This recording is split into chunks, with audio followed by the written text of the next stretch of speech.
여러분들에게 한 가지 책을 소개하려고 하는데요.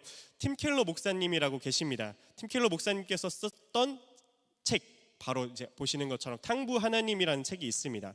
보통 우리는 이 탕자라는 그 단어를 하면은 재산을 다 날려먹고 집 나간 그 아들을 떠올리기 쉽습니다. 그런데 이 팀 켈러 목사님은 그 탕진한다라는 그 단어를요, 아들에게 쓴 것이 아니라 오늘 이 책 제목처럼 아버지에게 씁니다. 탕부 하나님. 왜냐하면 그 아버지가, 탕자의 아버지, 그 아버지가 돌아온 아들한테 자신의 사랑과 그 모든 것을 말 그대로 탕진하듯이 쏟아붓기 때문에 탕부 하나님이라는 그 책을 쓰게 되십니다. 계산도 안 하고 자격도 따지지 않고 사랑을 탕진하는 아버지를 표현하고 있습니다. 그래서 책 제목이 탕부, 사랑을 탕진하는 아버지입니다. 책 구절 중에 아주 인사이트 되는 그 문장이 있는데요, 여러분들과 같이 함께 나누려고 합니다. 제가 한번 읽어볼게요. 예수님은 우리가 아름다워서 우리를 사랑하시는 게 아니다. 그분의 희생적인 사랑으로 말미암아 우리가 아름다워지는 것이다 라는 문장이 이 책에 있습니다. 내 존재 자체가 아름답기 때문에 구원했다라는 그런 의미는 아닙니다. 김재덕이라는 제 존재, 그냥 존재로서 생각할 수 있고 그냥 사람으로서 생각할 수 있고 인간으로서 생각할 수 있습니다. 근데 여기에 예수가, 김재덕, 널 위해 죽었다고? 널 위해? 대박. 이렇게 내 가치를, 즉 김재덕이라는 그 가치를 예수님이 김재덕을 위해서 희생하셨다라는 그 예수님의 희생이 덧입혀졌을 때 그 희생으로 말미암아 저라는 가치가, 저의 존재가 더 가치 있고 아름답게 바뀐다라는 그 말을 이 책에서는 표현하고 있습니다. 그리고 이 표현은 오늘 본문 우리가 같이 읽은 로마서 8장 31절부터 39절에 나오는 하나님을 정말 딱 잘 묘사하고 계십니다. 우리가 자격을 증명하기도 전에, 또는 예수님에 대해서, 나 자신에 대해서 묻기도 전에 먼저 사랑을 탕진하듯 쏟아부으신 분이 누구냐? 바로 하나님이시다라는 것을 이 로마서에서 말을 하고 있습니다. 그리고 설교 제목처럼 이렇게 말씀하시죠. 그래도 하나님이 나를 사랑한다. 환난이 와도, 실패해도, 심지어 내가 나를 못 믿는 그 순간에도 그 끊을 수 없는 사랑이 있다. 그 끊을 수 없는 사랑이 바로 하나님이다. 바울의 그럼 그 확신은, 하나님에 대한 그 확신은 도대체 어디서 오는지 본문을 통해서 두 가지를 살펴보도록 하겠습니다. 우리 첫 번째 소주제를 같이 읽어보겠습니다. 하나님이 내 편이라는 확신. 본문 말씀 우리 31절 32절 두 절만 같이 읽겠습니다. 그런즉 이 일에 대하여 우리가 무슨 말을 하리요? 만일 하나님이 우리를 위하시면 누가 우리를 대적하리요? 자기 아들을 아끼지 아니하시고 우리 모든 사람을 위하여 내주시니가 어찌 그 아들과 함께 모든 것을 우리에게 주시지 아니하겠느냐? 사랑하는 청년 여러분, 제가 한 가지 여러분들에게 질문 드리고 싶은 게 있습니다. 여러분은 살면서 제일 서러웠던 적이 언제가 있으십니까? 치킨 못 먹었을 때? 내가 먹고 싶은 걸 못 먹었을 때? 가고 싶은 걸 못 갔을 때? 저는요, 나이가 들면서 이런 생각을 점점 하게 되는 것 같습니다. 일이 안 풀리는 거, 그거 힘들죠. 힘들 수 있습니다. 그리고 또 돈이 없는 것도 분명히 힘들 수 있고 서러울 수 있습니다. 그런데 이상하게 그것보다도 더 사람을 무너뜨리고 초라하게 만드는 게 무엇이라고 생각하십니까? 바로 내 편이 아무도 없구나라는 것을 스스로 깨달았을 때, 내 주위에 내 편이 아무도 없었구나라는 것을 내가 스스로 자각했을 때라고 생각을 합니다. 그럴 때 나의 마음은, 우리의 마음은 어떻습니까? 돈이 없을 때보다, 또 내가 아플 때보다, 일이 안 풀렸을 때보다 내 마음은 더 크게 타격이 있고 더 크게 낙심하게 되고 더 크게 서러워지게 되는 것 같습니다. 그런데 오늘 본문 31절에서 바울은 이렇게 말을 하고 있습니다. 같이 읽어보겠습니다. 우리 31절입니다. 그런즉 이 일에 대하여 우리가 무슨 말 하리요? 만일 하나님이 우리를 위하시면 누가 우리를 대적하리요? 여기 우리를 위하시면이라는 그 단어가 있는데요, 우리를 위하시면, 이 단어를 여러분들 집중하셨으면 좋겠습니다. 헬라어로 보면은 이제 이 단어가 휘페르 헤몬이라는 단어를 사용합니다. 이게 되게 어려운 말은 아닌데요, 휘페르라는 단어를 하면 뭐뭐를 위하여라는 뜻을 갖고 있습니다. 근데 이 뭐뭐를 위하여라는 그 단어가 쉽게 표현하면요, 사실 그냥 딱 내 편이라는 의미를 갖고 있습니다. 이 휴페르라는 단어는 내 편, 뭐뭐를 위하여, 나를 위하여, 당신을 위하여, 우리를 위하여, 내 편, 이 단어를 의미하고 있습니다. 그래서요, 쉬운 성경에서는요 이렇게 번역해서 나와 있습니다. 우리 같이 한번 읽어보겠습니다. 하나님께서 우리 편이시라면 누가 우리를 대적하겠습니까? 하나님께서 우리 편이시라면, 우리를 위하시면, 이렇게 해석을 합니다. 편. 여러분, 이 말을 여러분들 그냥 흘려듣지 않으시기 바랍니다. 하나님은 누구 편이다? 우리 편, 내 편이라는 사실을 말을 하고 있습니다. 온 우주를 만드신 그분, 창조하시고 그 모든 것을 지으신 그 하나님, 다른 사람도 아니고 나를 위하시고 나의 편이 되어주신다라는 것을 말씀하고 있습니다. 그럼 이게 사실이라면, 제가 여러분들에게 말했던 그 창조주 하나님, 그게 사실이라면 여러분의 인생이 달라질 수밖에 없지 않겠습니까? 나의 인생이 달라질 수밖에 없지 않겠습니까? 그런데 이 말이 잘 안 믿겨질 때가 있습니다. 놀랍게도 이 말이 잘 믿겨지지 않을 때가 있습니다. 하나님이 내 편이다. 말은요 너무나 좋고 너무나 긍정적이고 힘이 될 수 있는 말인데요, 이 말이 안 믿어질 때가 분명하게 있습니다. 내 현실을 보면은, 내 통장을 보면, 내 관계를 보면은 정말 하나님이 내 편이 맞나? 라고 생각할 때가 분명하게 있습니다. 이런 의심이 한 번이 아니라 계속적으로 스멀스멀 올라올 때가 있는 것 같아요. 여러분만 있는 것이 아니라 저도 그렇고 모든 크리스찬들이, 모든 사람들이 다 그렇습니다. 그런데 바울 선생님은 우리의 그 마음을 미래에 알았던 것 같습니다. 그분도 이미 느꼈을 수도 있습니다. 그래서 32절에 증거를 하나 내밉니다. 하나님 내 편이라는 것에 대한 증거를 내밉니다. 32절을 같이 읽어보겠습니다. 자기 아들을 아끼지 아니하시고 우리 모든 사람을 위하여 내주신 이가 어찌 그 아들과 함께 모든 것을 우리에게 주지 아니하시겠느냐. 아멘. 자, 여기 보세요. 자기 아들을 아끼지 아니하시고, 이게 무슨 말입니까?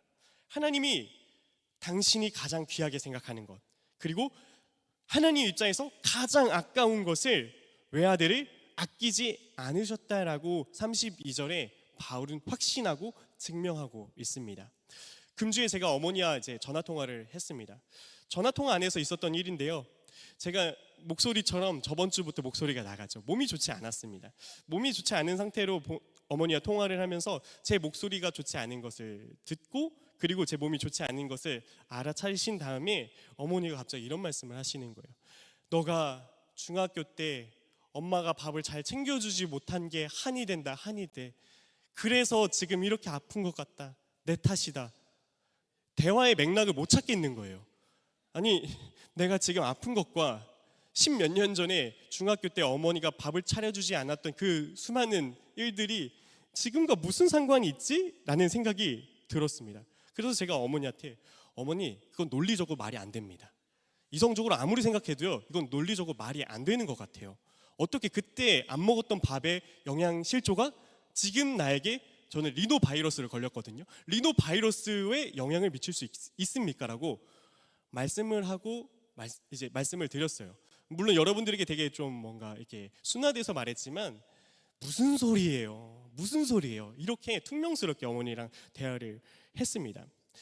그런데 어머니께서 왜 그렇게 못했던 것만 지금 생각하시고, 그리고 또 그 못했던 것만 생각이 나고 그런 자책을 하시는지, 그 마음이 대화에서, 전화 통화에서 하나씩 느껴지더라고요.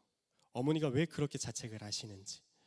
부모는 자기 거 다 내줘도 자식한테 가는 거는 전혀 아까워하지 않습니다. 그런데 반대로 부모가 자식을 다른 사람에게 내주는 것은 절대 할 수가 없습니다. 전혀 할 수가 없습니다. 오히려 내가 아프면 아팠고 내가 팔려가면 팔려갔지, 자식을 내준다라는 것, 그거는 말도 안 되는, 그 절대 있을 수 없는 일입니다. 그건 자기가, 사실 부모가 죽는 것보다 더 힘들게 느껴집니다. 그런데 하나님은요, 그걸 하셨습니다. 하나님이 바로 그걸 하신 거예요. 나를 위해서 가장 아까운 것을, 하나님이 가장 아까워하시는 것을 내주셨습니다. 그리고 32절 뒷부분에 바울이 기가 막힌 논리를 펼칩니다. 정말 기가 막힙니다. 한번 같이 읽어보겠습니다. 그 아들과 함께 모든 것을 우리에게 주지 아니하시겠느냐. 이게 무슨 말이냐면요, 가장 큰 걸 주신 분이 나머지를 아까워하겠느냐라고 말씀하는 겁니다. 가장 큰 걸 주신 분 바로 누구죠? 예수 그리스도. 예수 그리스도를 주신 분이 다른 것을 아까워하시겠느냐. 생각해 보세요. 와이프가 있잖아요. 저에게 와이프가 저에게 자기 목숨을 줬어요. 와이프가 저에게 자기 목숨을 줬어요. 그리고 며칠 뒤에 저에게 목숨을 준 와이프에게 제가 여보, 나 오늘 치킨 값이 없는데 치킨 한 마리만 시켜 먹으면 안 될까? 라고 말한다면 와이프가 갑자기 이 파렴치한 인간, 내 목숨을 줬는데 치킨을 먹겠다고? 거기다 더? 라고 하겠습니까? 목숨까지 줬는데 치킨값 안 주겠어요? 물론 제가 지금 먹고 싶다라는 거 어필하는 건 아닙니다. 자기를 목숨을 준 사람이 작은 거 하나, 다른 거 하나 주지 못하겠냐라는 것을 32절 후반에 말을 하고 있습니다.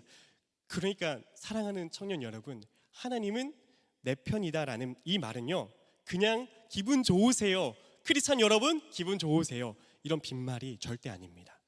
증거가 있는 말입니다. 증거가 뭡니까? 십자가입니다. 십자가. 바로 하나님이 나를 위하신다라는 가장 확실한 도장입니다. 도장. 거기에 답이 있습니다. 하나님이 가장 귀한 걸 내주시면서까지도 나는 내 편이다라고 확인해주고 확신시켜 주시는 것, 그 사랑이 바로 어디에 있다? 십자가에 있는 것입니다. 그리고 그 안에 하나님이 내가 이런 의심이 들고 상황이 해석이 전혀 안 되는 것 같아요, 너무 어려워요, 나를 위한 십자가 사랑을 믿사오니 알게 해주셨으면 좋겠습니다라고 기도하시면서 하나님의 사랑을, 또 하나님이 내 편이라는 것을 여러분들 하나하나 알아가시길 예수님의 이름으로 축원드립니다. 그런데 여러분, 여기서 또 하나의 질문이 발견하게 됩니다. 좋습니다. 하나님이 내 편인 거 너무나 잘 알겠어요. 내 편인 것 같아요. 그런데 그 사랑이 과연 끝까지 갈까요? 내가 또 넘어지고 똑같은 죄를 짓고 또 실망시켜 드리면 그때도 과연 내 편일까요? 바로 그 질문에 대한 답이 33절부터 나옵니다. 우리 소주제 두 번째를 같이 읽어보도록 하겠습니다. 그 사랑은 끊어지지 않는다. 우리 본문 말씀 33절과 34절 두 절을 같이 합독하도록 하겠습니다. 누가 능히 하나님께서 택하신 자들을 고발하리요? 의롭다 하신 이는 하나님이시니 누가 정죄하리요? 죽으실 뿐 아니라 다시 살아나신 이는 그리스도 예수시니 그는 하나님 우편에 계신 자요 우리를 위하여 간구하시는 자신이라. 아멘. 여기서 하나의 그 질문, 하나님이 내 편인 거 알겠는데 끝까지 갈까? 나는 또 넘어지고 계속 똑같은 죄를 짓고 또 실망시키는데도 그때도 하나님은 나를 계속적으로 사랑하실까? 솔직히 이게 우리의 진짜 마음이지 않습니까? 그런데 바울은 33절에서 물어요. 누가 능히 하나님께서 택하신 자들을 고발하리요? 라고 묻습니다. 여러분, 근데 고발하는 그 목소리가 어디에 있냐면요, 그리고 과연 있을까라는 그 질문에 정말 많은 것 같아요. 하나님의 사랑을 흔들리게 하는 고발의 목소리가요 정말 많습니다.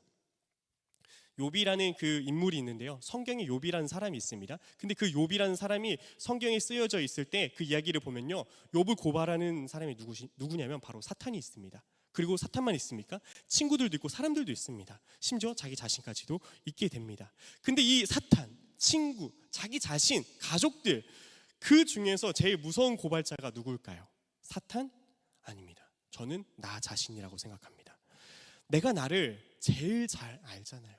그 누구보다 나의 은밀한 것, 그 모든 거 내가 잘 압니다. 남들은 모르는 내 속을 내가 다 압니다. 내가 어떤 생각을 하는지, 얼마나 자주 무너지는지. 그래서 내가 나를 고발하게 됩니다.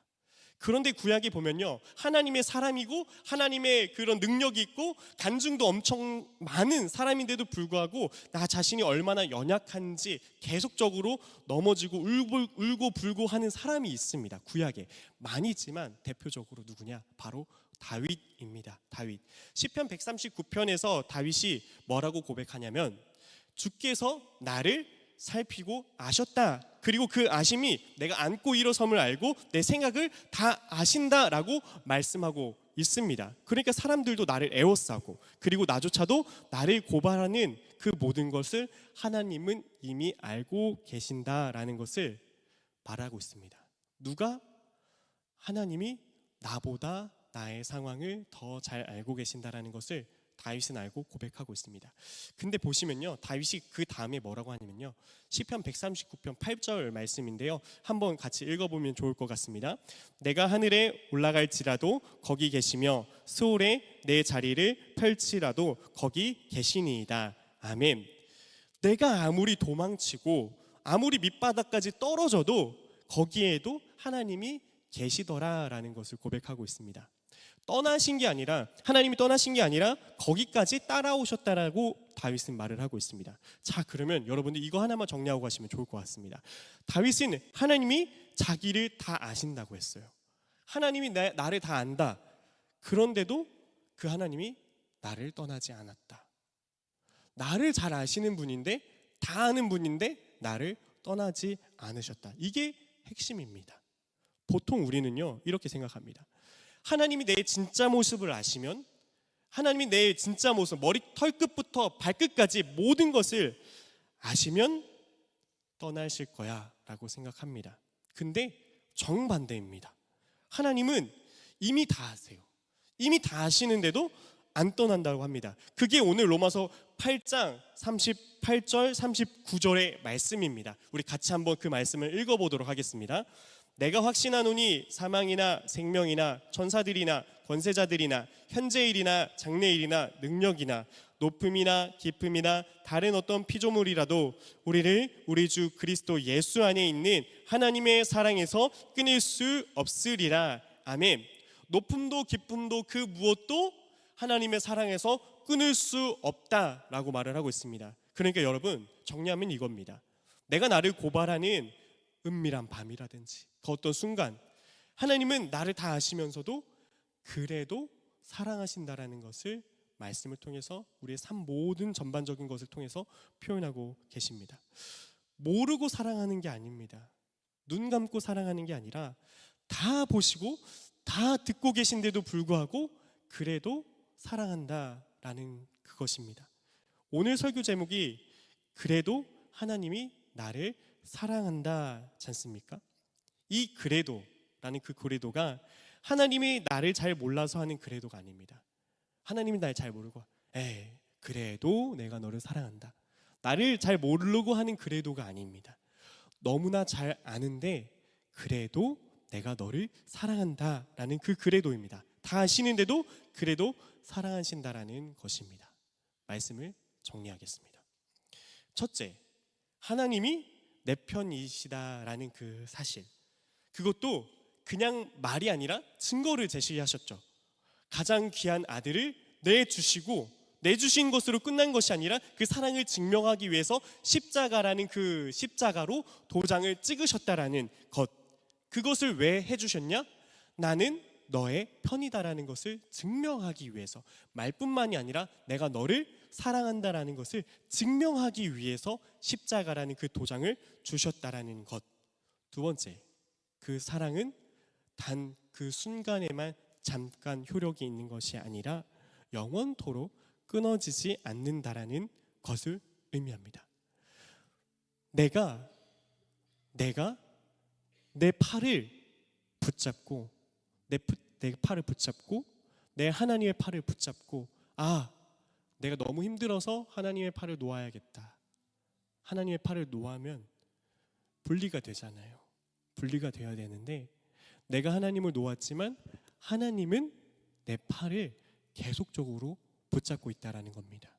내가 하나님을 놓아도 하나님은 나를 놓지 않는 것. 놓지 않으면 어떻게 되죠? 보시는 것처럼 팔과 팔이 연결이 계속적으로 되어 있습니다. 내 노력입니까? 아닙니다. 하나님의 은혜고 하나님의 주권입니다. 이게 은혜입니다. 은혜. 사랑하는 여러분, 제가 오늘 말씀을 준비하면서요, 이번 한 주에 제가 겪은 일들이 자꾸 떠오르더라고요. 제가 이번 주에 정말 호되게 아팠습니다. 약을 먹어도 낫지가 않고요. 하루하루 갈수록 더 아파지더라고요. 그래서 병원에 3일간 매일 다른 곳에 갔습니다. 월, 화, 수 다른 곳에 가서 계속적으로 치료를 받았어요. 근데 마지막 병원에 가서 아주 인상적이었습니다. 가서 뭐라고 했냐면요, 제가 병원에 간 이유는 수액을 맞으러 간 거였어요. 선생님, 저 수액 좀 놔주셨으면 좋겠습니다. 계속 몸이 회복이 되지 않습니다. 그리고 제가 이 수액을 맞길 원했던 이유는요, 그냥 한 방에 시원하게 났으면 좋겠다는 생각이 너무나 강하게 있었기 때문입니다. 그런데 선생님이 저의 이야기를 듣고 진료를 보시고 저를 가만히 보시면서 이렇게 말씀하시는 거예요. 수액 맞지 마세요. 이건 버텨야지 나는 겁니다. 이겨내야 납니다. 여러분, 제가 이 이야기를 들었을 때 벙찌면서요, 너무 답답했습니다. 아니, 내가 내 돈을 내고 맞겠다는데 왜 수액을 넣지 않는다는 거지? 이해가 안 갔어요, 이해가. 그리고 저는 아까 앞서 말씀드렸던 것처럼 빨리 낫고 싶었어요. 단 하루도 아프고 싶지 않았습니다. 아픈 그 순간들이 계속적으로 답답했습니다. 그런데 그 말씀을 하신 선생님의 눈빛이 뭔가 뭐랄까, 저를 믿어주는 눈빛이었어요. 그래서 내 속에 있던 방금 있던 그 말, 제가 제 돈 내고 맞겠다는데 왜 안 넣어주세요? 이건 제 속에 있던 말이었거든요. 그 말을 하고 눈빛을 보고 네, 알겠습니다, 해보겠습니다 하고 엉덩이 주사 한 방 맞고요, 집에 가서 쓰러져 잠을 잤습니다.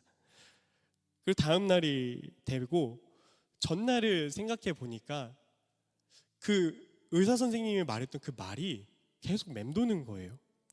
버텨야 낫는다. 그리고 넌 이겨낼 수 있다. 이 문장이 계속적으로 제 안에 생각나게 됐습니다. 가만, 내가 하나님 앞에서도 늘 이랬나? 라고 생각합니다. 이렇게 아플 때 제가 3일간 다른 병원을 간 이유는 빨리 낫고 싶다, 빨리 해결하고 싶다 였거든요. 빨리빨리를 바랬습니다. 그리고 빨리 안 되니 이 병원은 뭔가 이상해.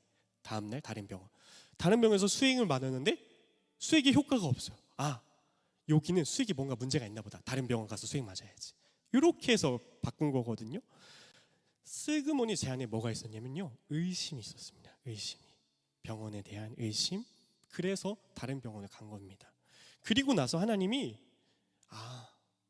이걸 알려주시려고 하시는구나 라고 깨닫게 됩니다. 기도했는데도 응답이 더디면 일이 빨리 풀리지 않을 때 있지 않습니까? 빨리 풀리지 않으면 마음 한구석에 그런 의심이 올라옵니다. 하나님이 기도 들어주시는데 뻥인가? 다른 사람들은 다 응답받는다고 하는데 정작 나는? 그런데 여러분, 오늘 본문이 우리에게 뭐라고 했냐면요, 37절에요 마지막에 보면 이렇게 말합니다. 우리가 넉넉히 이기느니라. 그런데 이 중요한 것은요, 내 힘으로라고 표현되지가 않습니다. 우리를 사랑하시는 이로 말미암아 우리가 넉넉히 이긴다 라고 말을 하고 있습니다. 아까 앞에 여러분들에게 소개했던 책 기억나십니까? 어떤 하나님이었죠? 탕부 하나님. 완전 탕부 하나님 딱 맞지 않습니까? 사랑을 탕진하도록 주시는 하나님 덕분에 이길 수 있다는 것입니다.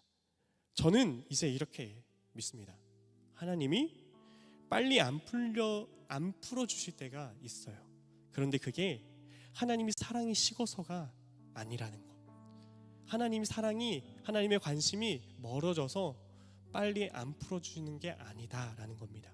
오히려 그 의사 선생님이 말씀하셨던 것처럼 그 눈빛을 갖고 여러분들을 보고 계시고 있다는 겁니다. 다 아시면서, 아픈 거 다 아시면서 괜찮아, 이거는 버텨야지 나을 수 있어. 그리고 너는 혼자가 아니라 내가 너를 붙들고 있어.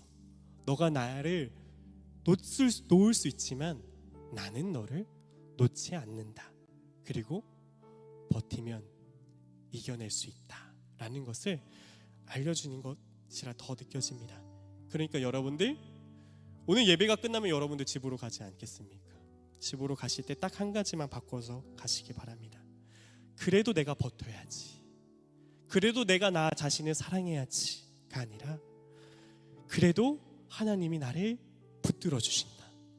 그래도 하나님이 나를 사랑하신다. 버티는 힘도 사랑하는 힘도 결국 나에게서 나오는 것이 아니라 결국 하나님으로부터 나온다라는 것을 바꿔서 가시기 바랍니다. 이 사랑 붙들고 한 주간도 이겨내면서 사시는 저와 여러분들이 되시길 예수님의 이름으로 축원드립니다. 아멘. 기도하겠습니다.